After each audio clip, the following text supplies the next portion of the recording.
Digital landing. क्या होती है लैंडिंग? लैंडिंग मतलब होता है उधार लेना, उधार लेना। तो अब उधार लेने के लिए हमें व्यक्तिगत रूप से फिजिकली बैंक में जाना पड़ता है, डॉक्यूमेंट्स लगाने पड़ते हैं, बैंक वाला लोन अप्रूव करता है और उसके बाद हमको लोन मिलता है। इसके लिए हमें फिजिकली जाना पड़ता है, हमें साक्षात प्रकट होना पड़ता है, वहां पे अपना अवतार निकाल देना पड़ता है ना, अवतार लेना पड़ता है। लेकिन यार डिजिटली क्या हो रहा है, यानी डिजिटल माध्यम से, डिजिटल मतलब डिजिटल टेक्नोलॉजी के माध्यम से, विदाउट गोइंग फिजिकली, ऑनलाइन माध्यम से आपको लोन मिल जा रहा है। अभी तक आप बैंक में जा रहे थे, मतलब प्रकट हो रहे थे वहां पे, बैंक अधिकारी देख रहा था, कागज ले रहा था, अंगूठा साइन लगवा रहा था, हजारों तरह के कागज मांग रहा था, उससे आपको लोन मिल रहा था। लेकिन पिछले 3 सालों में हमारे देश में ऑनलाइन लैंडिंग बहुत तेजी से बढ़ गई है। इसका मतलब बहुत सारे ऐप हैं और इन ऐपों का बहुत ऐड होता रहता है कि आप परेशान हैं, आपके पास पैसे नहीं हैं, ये ऐप डाउनलोड करिए, 2 मिनट में आपको पैसा मिलेगा। बहुत सारे ऐड आते रहते हैं, कहीं कहीं एसएमएस आता है कि भाई फौरन इस लिंक में क्लिक करिए, 50,000 रुपए का लोन लीजिए। ठीक है, अलग अलग तरीके से डिजिटली वो आपको कनेक्ट करते हैं और आपको लोन के ऑफर देते हैं। और ये जो लोन ये देते हैं, पहली चीज तो इनका जो अमाउंट होता है वो लो होता है, यानी छोटा होता है। ऐसा नहीं कि आपको 10-20 लाख का लोन देते हैं, मुश्किल से 10,000 से लेकर 1 लाख तक, यानी 5,000 से 1 लाख तक का लोन देते हैं। और इसका जो टाइम होता है चुकाने का, वो भी काफी लो होता है। लो मतलब शॉर्ट होता है कि भाई 1 महीने का लोन या 1 हफ्ते का लोन या 2 हफ्ते का लोन, 2 महीने का लोन, ऐसा ही होता है। लेकिन ये जो लोन हमें मिलता है ये हमें डिजिटली मिल जाता है, हमें कहीं जाना नहीं पड़ता। अब सवाल ये हुआ कि ये न्यूज में क्यों आ गया, ये न्यूज में क्यों आ गया? क्योंकि भाई आंध्र प्रदेश के दो दो लोग थे, एक तो सरकारी एम्प्लॉय था और एक नॉर्मल सॉफ्टवेयर इंजीनियर था। इन दोनों लोगों ने सुसाइड कर लिया। सुसाइड कर लिया, पता चला कि इन लोगों ने डिजिटली कुछ उधार लिया था और उसकी वजह से इनको बहुत हरास हो रहा था, इनको परेशान किया जा रहा था, इसलिए वो लोग मर गए। और ये फिर ये लाइमलाइट में आके डिजिटल लैंडिंग का। अब ये डिजिटल लैंडिंग के बारे में और जानने से पहले मैं कुछ आपको दिखाना चाहता हूँ। कुछ के नाम मैं आपको दिखाना चाहता हूँ। इस तरह हजारों हैं, हजारों। आप प्ले स्टोर में सर्च करेंगे, मतलब करना नहीं लेकिन सर्च करोगे तो हजारों मिल जाएंगे कि लोन देने वाले। जैसे आप देखिए, एक का नाम है रैपिड रुपी, एक का धोनी ऐड करता है धनी नाम से, धनी ऐप, है ना। Loan instant, go to cash, insta rupee, smart coin, money view, फलाना ढमका, कैश मंत्रा, सिंपली मनी, एटी ऐप, पता नहीं, बहुत सारे ऐड आते रहते हैं। और यूट्यूब वीडियोस में बहुत सारे ऐड आते रहते हैं कि भैया इनसे आप ले लीजिए। तो ये बहुत सारे। और ये ऐसा नहीं कि आपको होम लोन या कार लोन ले दे रहे हैं, ये आपको 5,000 से लेकर 1 लाख रुपए तक का लोन दे रहे हैं। और आप दे रहे हैं, आपको डिजिटली दे रहे हैं। आपसे बोलेंगे भैया हमारा ऐप डाउनलोड करिए या इस लिंक में क्लिक करिए, उस लिंक में जाएंगे तो आपसे नाम पूछेगा, एड्रेस पूछेगा, पैन नंबर पूछेगा, है ना, बहुत सारी चीज पूछेगा। अल्टीमेटली वेरीफाई, आधार नंबर, आधार लेगा आपका, पैन लेगा, लिंक करेगा, सब कुछ चेक करेगा, उस हिसाब से आपको दे देगा। अब असल में जब इतनी आसानी से लोन मिल जा रहा है तो दिक्कत क्या है, तो दिक्कत क्या है ना, तो दिक्कत क्या है? और ये 2 लोग क्यों मर गए? मैंने तो बोला एक तो सरकारी एम्प्लॉय था, वो क्यों मर गया भाई? उस वो इतना बर्बाद थोड़ी ना था कि वो लोन नहीं चुका पाता। और जब कि मैं बोल रहा हूँ इनके लोन 1 लाख से ऊपर के नहीं होते। लेकिन दिक्कत क्या है, एग्जाम्पल के तौर पर बता रहा हूँ। आपको पैसे की जरूरत थी, आपने ऐसे गूगल में सर्च मारा, कहीं भी सर्च मारा, और उसने बोला 5,000 रुपए का लोन मिल जाएगा। आपने फटाफट ऐप डाउनलोड किया, एसएमएस किया, आप उस लिंक तक पहुंच गए, आपने 5,000 रुपए के लोन के लिए अप्लाई कर दिया। उसने बता दिया इस 5,000 रुपए का हम इतना इतना देंगे और ताम झाम कर दिया, और बोला कि आपसे जिसे कहते हैं अप्रूवल लेटर ले लिया। उसमें बहुत सारी छोटी छोटी बातें लिखी हुई थी। अब इंसान को जब पैसा चाहिए होता है तो जो टर्म्स एंड कंडीशन वो पढ़ता नहीं है। फटाफट आपने हर जगह यस किया, जहां जहां जो जो इन्फॉर्मेशन मांगी वो आपने इसको दे दी।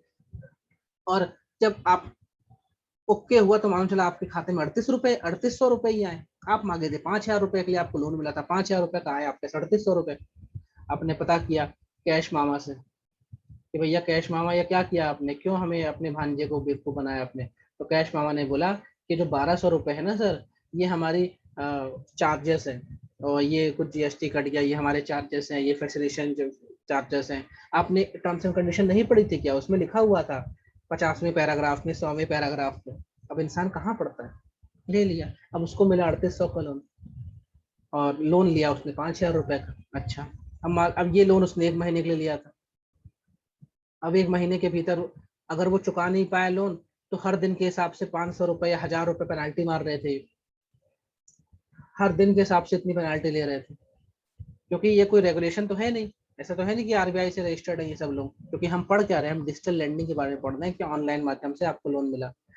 फिर मालूम चल रहा कि आप 3800, आपने एक्चुअल में आपके हाथ में आए थे 3800 रुपए, और अगर आप 10 दिन लेट हो गए देने में, तो इन्होंने 10,000 मतलब 2,000 रुपए फाइन मार दिया, और आप चुका रहे हैं 5,000 तो लिया था, और आप चुका रहे 7,000 रुपए। मतलब 1 महीने के अंदर आपने डबल से ज्यादा चुका दिया। ये मतलब जिसे कहते हैं ना, अंधेरे नगरी चौपट राजा, ऐसा इनका काम धाम होता है। लोन बड़ी तेजी से देंगे आपको, विद इन 5 मिनट्स आपको लोन मिल जाएगा, लेकिन उसके बाद जो उसकी चार्जेस होंगी, उसकी जो किस्तें होंगी इतनी ज्यादा होंगी ना कि आप फंस जाएंगे। अब 7,000 रुपए चुकाना है, इसी बीच में क्या होगा, इन्हीं लोग, ये जो कैश मामा या कोई और भी, मैं किसी का नाम लेना नहीं चाहता, मतलब कोई, ये सब लोग जब आप इनके ऐप में अपना डॉक्यूमेंट्स डालते हैं, इन्फो डालते हैं, तो ये अपनी इन्फॉर्मेशन बहुत लोगों को बेच देते हैं। और इसके बारे में हम पढ़ेंगे, आता रहेगा कि अब जैसा कहा जा रहा है कि data is a new oil, हर कोई आपका डेटा बेच रहा है। तो इसमें 10-20 लोगों को और बेच दिया, वो भी आपको फोन करने लग गए, दिन में 20-20 फोन आ रहे हैं, सर आपने लोन लिया था, आप आपकी लिमिट बढ़ गई है, अब आपको 20,000 का लोन मिलेगा, देंगे 20,000 का लोन। अब आपके सामने था कि 7,000 कैसे चुकाएं, नौकरी तो थी नहीं, क्योंकि जो संपन्न आदमी है वो इस सब बेवकूफ वाली चक्करों में नहीं पड़ता, वो तुरंत मना करता है, मुझे नहीं चाहिए। वो अपने बैंक जाएगा या बैंक की वेबसाइट में आके बैंक से पर्सनल लोन लेगा, इनसे नहीं लेता। लेकिन जो संपन्न नहीं है, जैसे मैंने बोला कि हमारे देश में 10% ही ऐसे लोग हैं जो बैंकिंग स्ट्रक्चर में आ पाते हैं, बाकी लोगों के लिए तो एनबीएफसी मसीहा है। वैसे यहाँ पे डिजिटल लैंडिंग में बहुत सारे लोग फंस जाते हैं। फिर 7,000 को चुकाने के लिए वो 20,000 का लोन ले लेते हैं इनके चक्कर में, फिर 20,000 चुकाने के लिए 50,000 का लोन ले लेते हैं, और इतनी ज्यादा किस्तें हो जाती है कि अल्टीमेटली लोग मर जाते हैं, सुसाइड कर लेते हैं। क्योंकि ऐसा नहीं कि ये लोन दे देते हैं उसके बाद ये परेशान करते हैं, हैरेस करते हैं। हैरेस मतलब आपकी एक दिन लेट हो गया तो आपको फोन करेंगे, प्यार से समझाएंगे, अगले दिन बोला कि आपको जमा करना है, आप उस दिन जमा नहीं किया तो फिर गाली करेंगे, गाली गलौज करेंगे। उसके बाद फिर आपके पापा मम्मी भाई बहन को फोन करके डराएंगे, क्योंकि नंबर सबके लेते हैं ये लोग। अल्टीमेटली फिर आपके फेसबुक में भी कमेंट मारेंगे, हर जगह कमेंट मारेंगे ये लोग, आपके सोशल नेटवर्किंग कमेंट मारेंगे कि ये मतलब फ्रॉड है, इसी पैसा नहीं चुकाया, लिंक दे देंगे, कुछ भी। मतलब टोटली हरास करते हैं ये, और ये करते हैं लिटरली, ये लोग करते हैं, और कुछ लोग मर जाते हैं, जैसा ये न्यूज हाईलाइट में आ गई।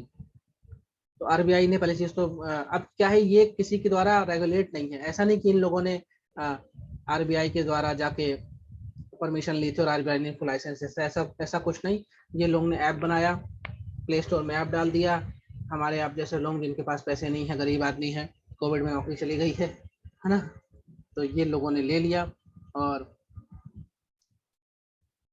फिर ये फंसते हैं। इसी कदर ट्रैप, भैया लिया 1 रुपया, चुका 4 रुपए रहे। जो हिस्ट्री क्लास में बता रहा हूँ ना, सूदखोरों वाला खेल, तो नए सूदखोर ये आ गए, डिजिटल लैंडिंग वाले। और ये लोग अच्छा अच्छा ऐड भी करते हैं, हीरो स्टार लोग से ऐड कराते हैं। जैसे मैंने धनी ऐप पे बोला, धोनी ऐड करता है। धोनी का इंटेंशन नहीं है कि लोगों को फंसाऊं, उसको पैसा मिला इसने ऐड कर दिया, बाकी तुम्हें जो करना है करो।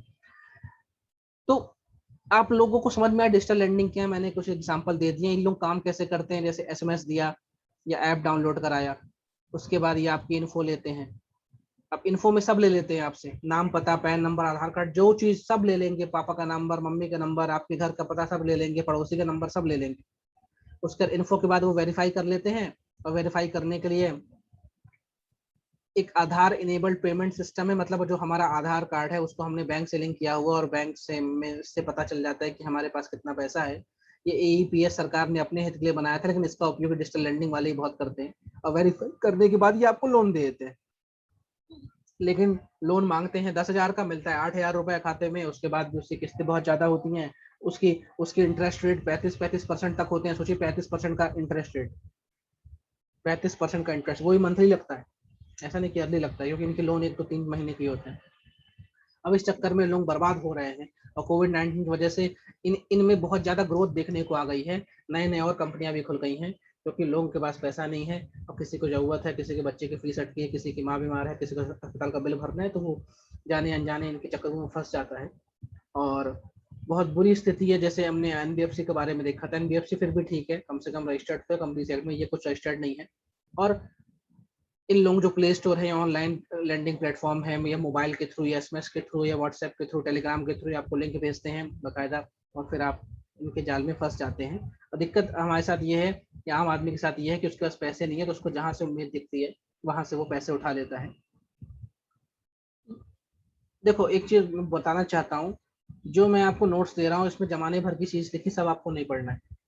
जितना मेरे मुंह से निकल रहा है और जो जो स्टेटमेंट निकलना है उतना ही ध्यान रखना है आपको प्रीलिम्स के लिए, क्योंकि ये सब जो है ना, ये न्यूज इन ट्रांजिशन है। अभी 4 महीने बाद कुछ नया कांड हो जाएगा तो ये न्यूज फिर उठ के आ जाएगी, तो आपको बेस पता होना चाहिए। और जो नया चीज आएगा वो अपन देख लेंगे एक लाइन में, ठीक है।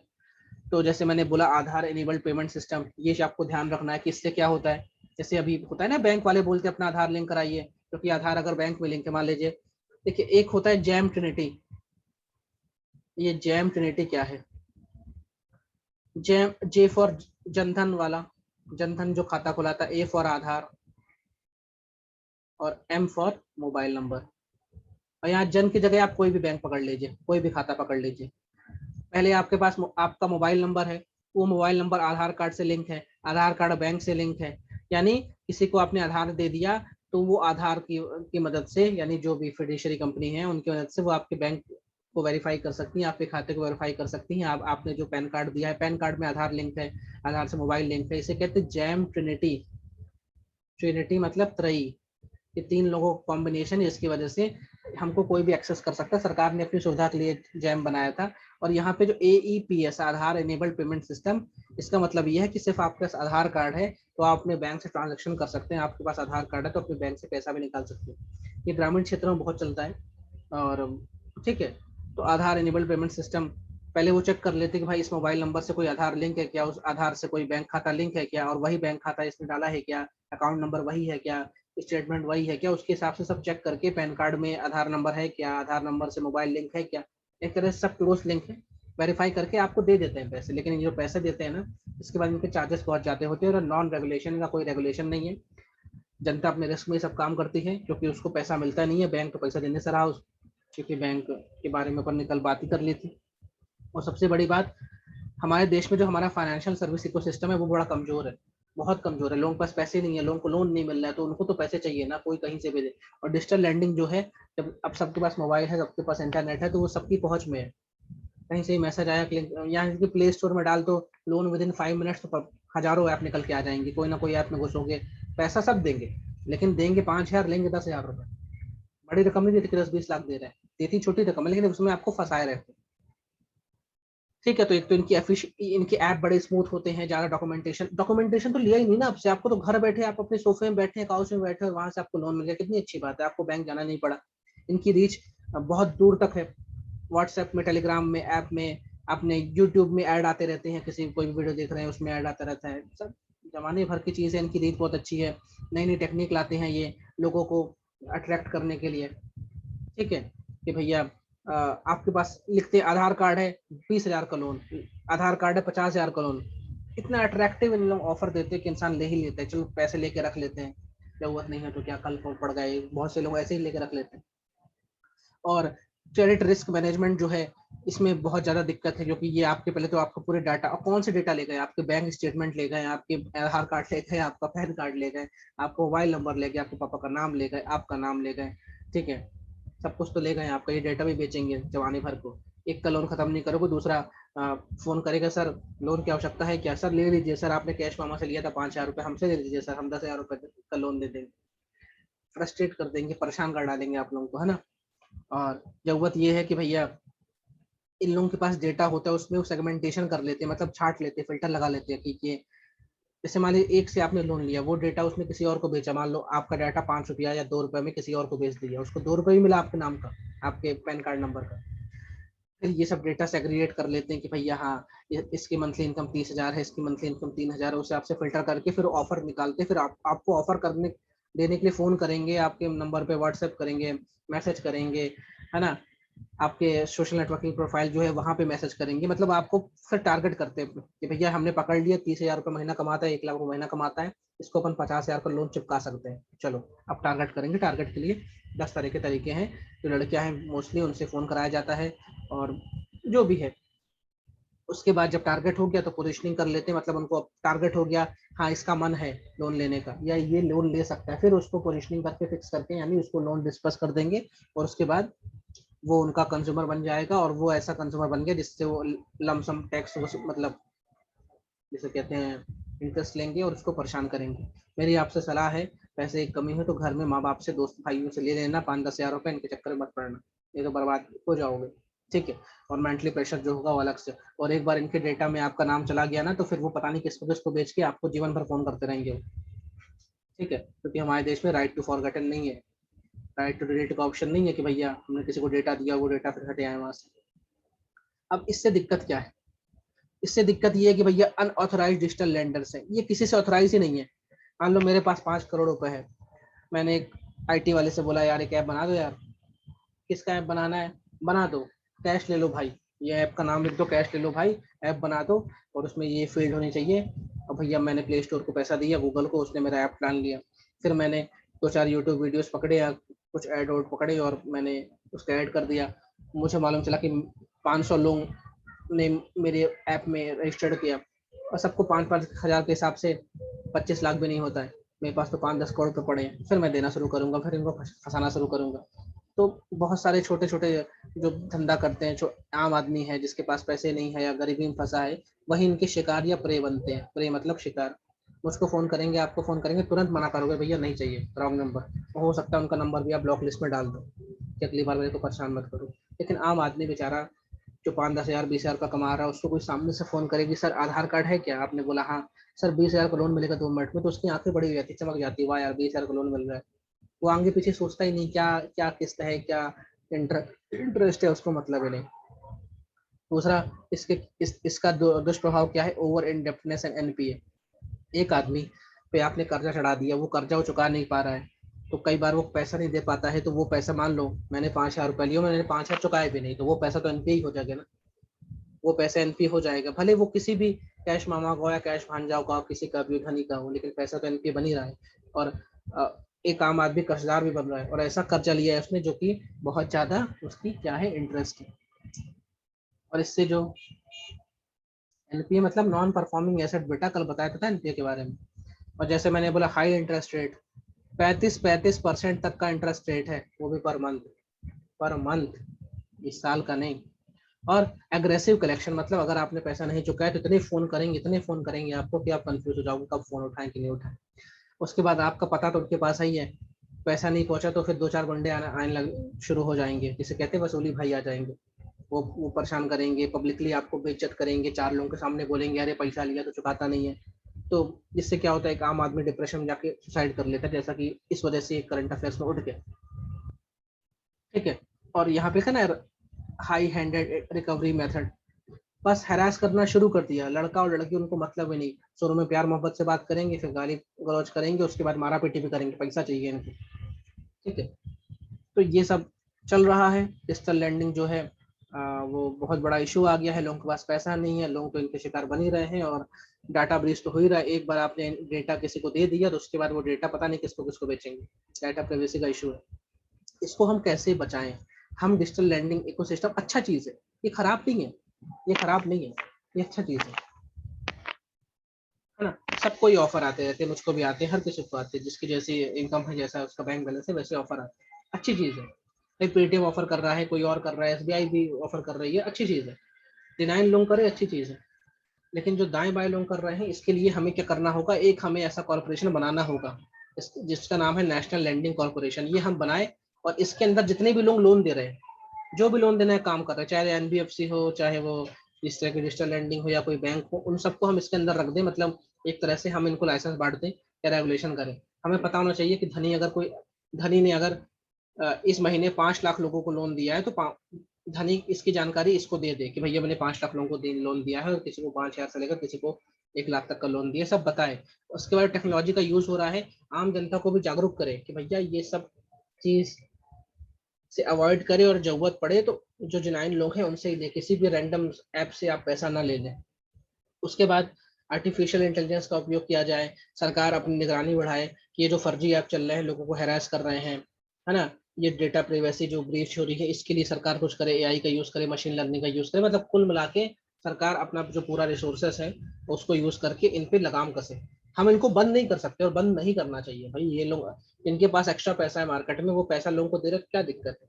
बस तरीका सही होना चाहिए, मोटिव सही होना चाहिए और उसकी प्रोसेस सही होनी चाहिए। ये सरकार अगर थोड़ा सा देख ले तो बढ़िया है। फाइनेंशियल लिटरेसी लोगों को बताएं कि भैया 5,000, 10,000, 20,000 की जरूरत है तो थोड़ा रुके, 1 दिन, 2 दिन, 3 दिन, उसके बाद ले। जिस चीज की जरूरत नहीं है उस चीज को ना लें। अब किसी की पगार 20,000 रुपये और वो आईफोन लेके आ गया 1 लाख रुपए वाला, तो ये तो तय बात है 1 लाख रुपए का आईफोन लाया तो ईएमआई में लाया होगा। अब उस 1 लाख का आईफोन के चक्कर में वो हो सकता है किसी डिजिटल लैंडिंग के झांसे में आ जाए, 1 लाख रुपए लोन ले ले ना, और आईफोन की किस्त चुकाते चुकाते मर जाए। ठीक है। डेटा प्रोटेक्शन के लिए सरकार को काम करना चाहिए। मेरे देश में अभी कोई डेटा प्रोटेक्शन को लेकर कोई लॉ नहीं है। एक बीएन श्री कृष्णा कमेटी ने एक लॉ बनाया है, लेकिन वो भी अभी तक ठंडे बस्ते में पड़ा हुआ है। उस पर भी कोई करंट अफेयर्स आएगा तो अपन डिस्कस कर लेंगे। और कुछ एक नियम कायदा कानून, कोड ऑफ कंडक्ट सरकार को बनाना चाहिए कि कौन लोग लोन ले सकते हैं, कौन लोन लोन दे सकता है, कितने लोन पे कितना ही इंटरेस्ट लगेगा, कि मैक्सिमम लिमिट होनी चाहिए, ऐसा नहीं कि मनमाना इंटरेस्ट लगना चाहिए। उसके बाद लोन की रिकवरी की क्या मेथड होनी चाहिए। आप किसी को हरास नहीं कर सकते, आप किसी को बुली नहीं कर सकते, आप किसी को अपशब्द नहीं बोल सकते, अब्यूज नहीं कर सकते। ये कुछ कोड ऑफ कंडक्ट होने चाहिए। और अगर कोई परेशान हो रहा है तो वो किससे शिकायत करे, ऐसे कोई मैकेनिज्म होना चाहिए। कोई ऑम्बुड्समैन होना चाहिए, कोई शिकायत निवारण अधिकारी होना चाहिए। वो अधिकारी के पास क्या पावर है वो पता होनी चाहिए। वो कितना फाइन मार सकता है, क्या इस जो डिजिटल लैंडिंग है उसका कोई लाइसेंस रद्द कर सकता है, क्या क्या डिजिटल लैंडिंग लेंडर जो है उनको सजा दे सकता है। कि ये कुछ मतलब बहुत ही वेग कॉन्सेप्ट है। पिछले 3 साल से धूमधाम मचाए हुए खूब पैसा कमा रहे हैं ये लोग डिजिटल लैंडिंग वाले, क्योंकि जनता गरीब हो गई है कोविड की वजह से, तो और बर्बाद हो गई है। लेकिन सबके पास स्मार्टफोन है, सबके पास 4G रिचार्ज है।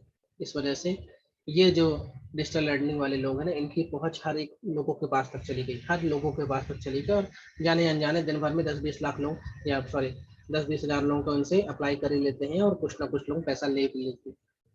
तो डिजिटल लैंडिंग अच्छी चीज़ है, दुनिया भर में चल रही है, कोई गलत चीज़ नहीं। बस इसका मोटिव, इसकी प्रोसेस, इसके कोड ऑफ कंडक्ट, इसका रेगुलेशन थोड़ा ठीक ठाक हो जाए, और लोगों के अंदर फाइनेंशियल लिटरेसी आ जाए कि भाई जो गैर जरूरी चीज़ है उसको ना खरीदें। और खरीदे भी तो देख ले कि आप उसको रिपे कर पाएंगे कि नहीं कर पाएंगे। आप कोई चीज़ लोन पे ना ले, अगर ले तो आप देख ले आपकी क्षमता है कि नहीं उसको पूरा चुकाने की या वापस करने की। ऐसा नहीं कि एक लोन को चुकाने के चक्कर में आप दूसरा लोन लें। हमें पाकिस्तान श्रीलंका नहीं बनना है कि एक लोन लेके चुका नहीं पा रहे हैं और उस किस्त के चक्कर में दूसरा लोन ले रहे हैं। इसे कहते हैं डेब्ट ट्रैप, या जिसे कहते हैं आप अपने कर्ज में ही फंस गए, कर्ज का जाल। तो डिजिटल लैंडिंग से बचना है। और डिजिटल लैंडिंग के मैंने कुछ आपको प्रकार बता दिए। डिजिटल लैंडिंग अभी तक नॉन रेगुलेशन है, इसका कोई रेगुलेशन किसी का नहीं है। आरबीआई को खुद नहीं पता कितनी डिजिटल लैंडिंग है, वो कैसे पता करे कि आज ऐप के माध्यम से आती हैं, और जो कभी ज्यादा इन पर दिक्कत होती है तो या तो ऐप से हट जाती है तो अपना नाम चेंज कर देती है। ठीक है, तो आरबीआई क्या क्या करे। लेकिन फिर भी अगर जनता जागरूक हो जाए तो भी एक लगाम लग सकती है। और सरकार को भी इसमें कुछ काम करना चाहिए, क्योंकि मारा कौन जा रहा है, आम जनता ही मारने जा रही है, वी द पीपल ही मारा जा रहा है, हम भारत के नागरिक ही मारे जा रहे हैं। तो कम से कम हमारे हित के लिए, हमारे बेनिफिट के लिए सरकार को कुछ ना कुछ कदम इसमें उठाना चाहिए। लेकिन डिजिटल लिटरेसी को मतलब लैंडिंग को हम बंद नहीं कर सकते, ये बहुत अच्छी चीज़ है। किसी को जरूरत है तो उसको पैसा मिल रहा है, सही इंटरेस्ट में मिल रहा है, तो क्या चाहिए। ठीक है। तो आप लोगों को डिजिटल लैंडिंग समझ में आई क्या क्या है? कोई डाउट हो तो पूछ लो।